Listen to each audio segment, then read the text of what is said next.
A second shot rang out, and a bit of dirt punched up from the ground less than 6 inches from her face. Someone was shooting at her. Hailey scrabbled backward, seeking more coverage, which wasn't easy on the narrow hiking trail.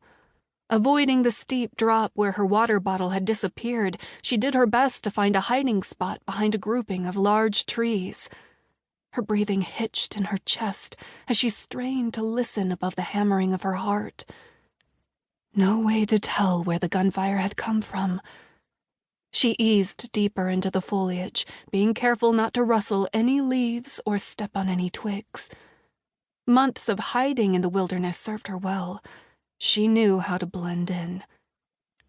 For several long moments, there was nothing but silence. Still, she didn't move.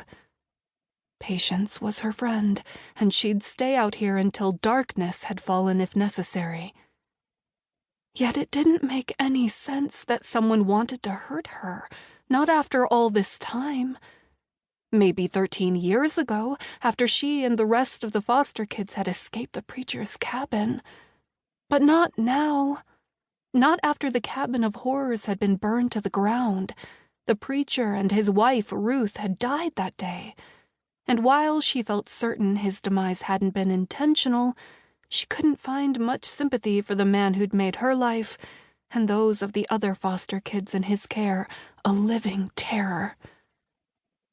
Footsteps pounded on the trail. She froze, not even daring to breathe.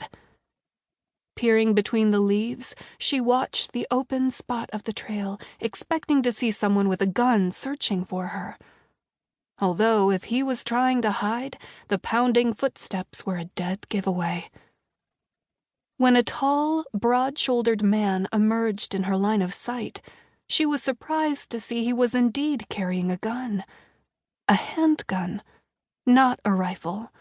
And he was dressed in the tan and green uniform of the DNR Park Rangers, complete with a wide-brimmed hat shadowing his face. The shooter? She didn't think so. Not that she trusted a man wearing a uniform, because she didn't, but that distrust didn't make the ranger a bad guy.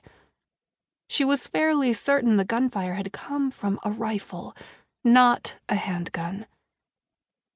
The ranger stopped directly in her line of vision and spoke into his radio. "The trail is clear. No sign of the shooter or the woman that was hit." It took her a minute to realize the ranger thought she'd been injured by the gunfire. He must have had eyes on her when she dropped to the ground at the same time the shot rang out. It was tempting to come out of the trees, but years of experience hiding from the law had her hanging back.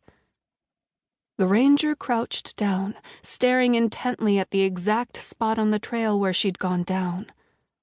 Her heart began to pound as she realized he would easily be able to follow the tracks she'd left behind, marring the dirt in her haste to seek cover. Taking control of her own destiny, Hailey abruptly stood and emerged from her hiding spot. The ranger shot up to his feet, leveling his gun at her for a fraction of a second before lowering it again. "Are you hit?"